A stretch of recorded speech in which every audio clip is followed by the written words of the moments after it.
Hello, Peter. We'll take you through Norwood. Upstairs here, we got our sheetrock cement on. We are very close. We got our coat on today, and we'll sand it down, and it'll probably be just some touch-ups kind of after that.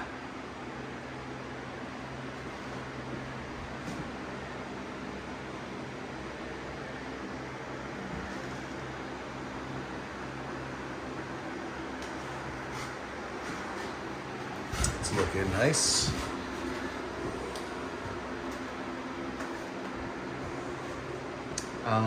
The closet, I'm thinking it's gonna get painted.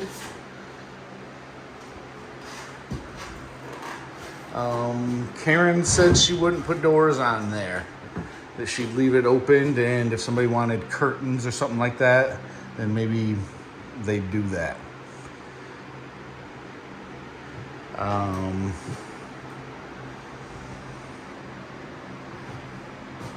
The angles came out nice.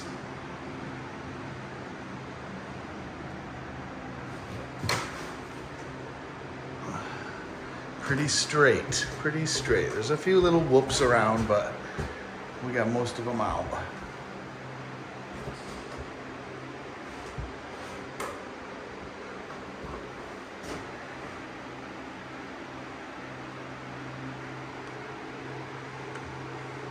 So we're looking nice. Stair rails, we worked on those. Did some fastening just of the bottom plate here, refastening it on the bottom to give it a little stability there. Obviously, when we rebuilt the half wall here, we reattached everything into here, so it's nice and solid there again. Glued this guy back together. This was right apart, so we took that off, re-glued it, put it back together. Reattached our anchors here. They were loose, and I'm actually going to add one more just under that trim. That'll give it a little touch more stability. We ended up opening up the ceiling underneath here, underneath both of these, and putting a 2x12 in between the joists. The joists run this way, so we stuck a 2x12 underneath that, up underneath, and attached it to the joists on both sides. Put fresh 1/2-inch plywood underneath the gap here. We'll cut that out later on. And we ran a 8-inch by 3/8 inch lag up through the bottom, through that 2x that we put in, through the subfloor, up into the bottom of that pole on both sides. It's pretty good. This one's nice, real nice. This one, obviously, it's, standing here alone, so it's as tight as it can be. Obviously, if somebody could crash through it, but over here, you're not going to be here too much. I think it's as good as it's ever been. They look good. They're in great shape. And I'm going to say paint on those as well. I think we had talked that we weren't doing gray trim here. I'm thinking that it's going to be a semi-gloss white. We'll have to get that just figured out. Obviously, we're not quite there yet, but it'll come fast. I mean, tomorrow this will be ready for primer and sealing paint, and actually the whole bomb up here.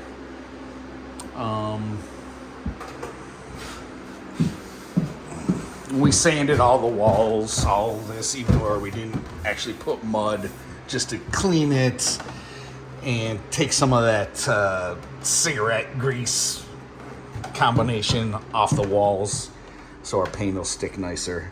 Ended up buying Kills 3 primer. A lot of times we just do regular Kills primer, and that covers most things. But with the cigarette smoke here, I decided Kills 3 was gonna be a good option for us. Hopefully it'll take away a little of the odor and cover the stains. Okay, down here we got all our holes around our receptacles, switches, our ceilings. We had those all filled with sheetrock. We got went around them with Durabond, filling the cracks, taped it, and now have a coat of sheetrock cement all down here in the living area and all our holes, the hallway and ceiling, and these two original bedrooms.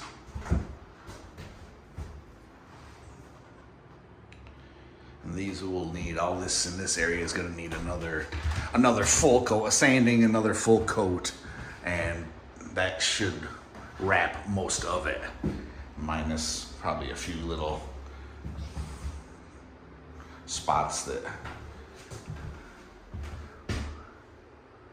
want to give us trouble, but we'll handle it. We got all our doors off and took all the hardware off of the doors and the jams and stuff here. Now there's 2 6-panel doors, and everything else is a flat panel. I don't remember exactly what we were saying about the doors. I'm gonna assume we're gonna replace the 2 6 panels into flats and make everything flat. But let me know if that's where your head is at. There's a total of 2, 3, 4, 5, 6, 7, 8, 9, 10 doors total. So like I say, we have 8 flat panels, and then there's a couple solid 6-panel doors. One of them is the basement door over there going down the basement, and the other one I believe is this bedroom door here.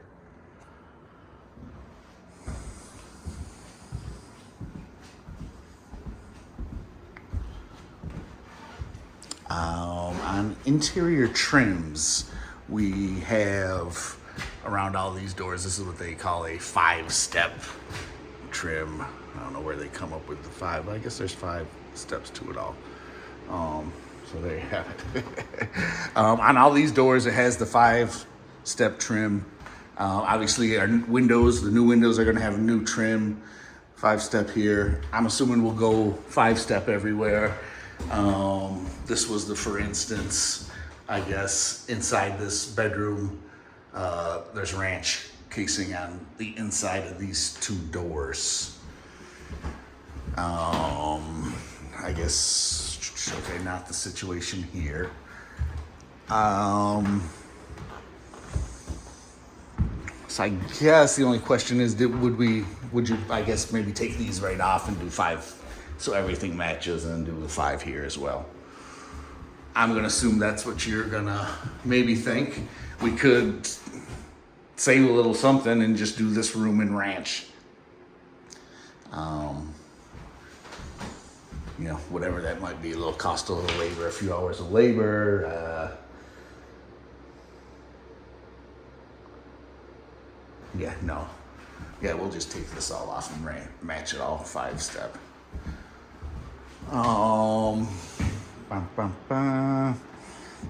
Bathroom. Getting ready to make a move in here.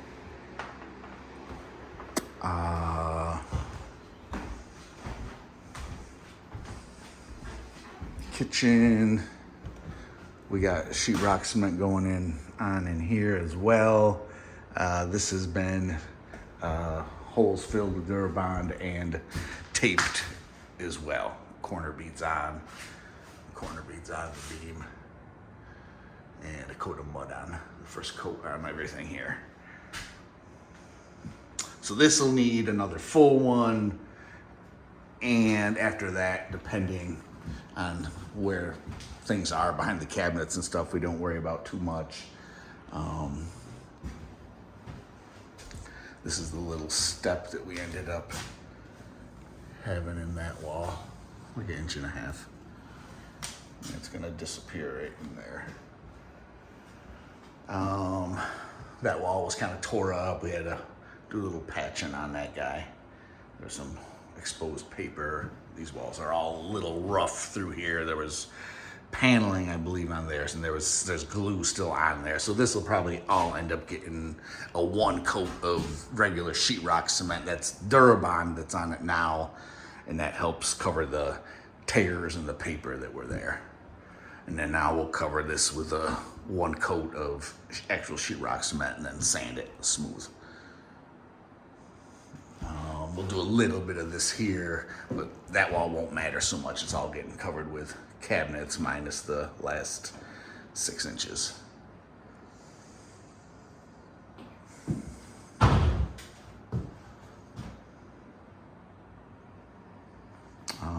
And then we still got these couple rooms just to do a little bit of patching up.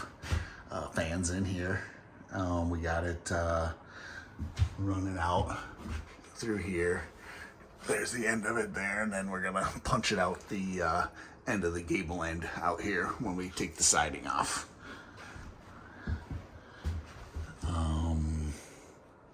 And a little sheetrock work in here.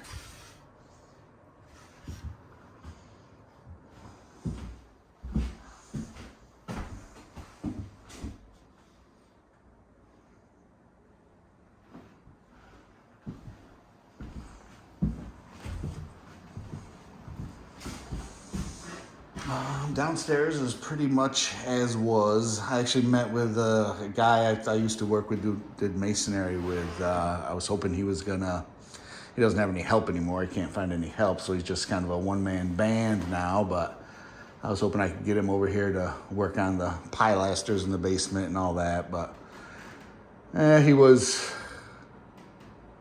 not liking the sound of all that. He's got some easier stuff apparently he's doing.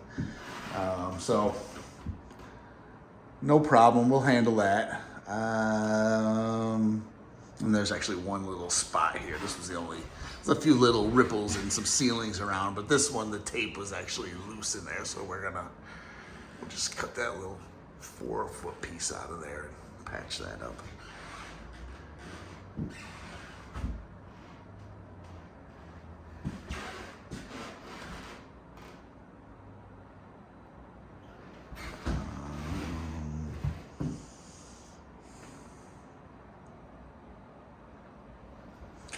All right, we'll leave it at that. You know, out front here, this little deck, I was out on it the other day. You know, I don't know, I thought we had said it was gonna get tore apart, and I mean, you need something here. The deck itself isn't in awful shape, it's pretty solid. You know, so maybe we do a new set of rails around it. Just bring them up a little higher.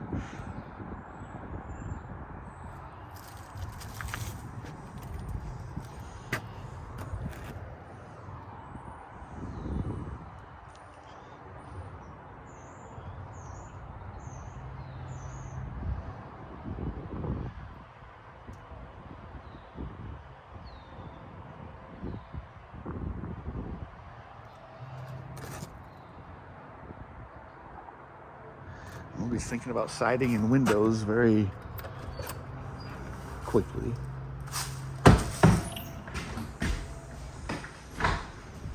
Okay. Awesome. All right, Peter. Have a good day.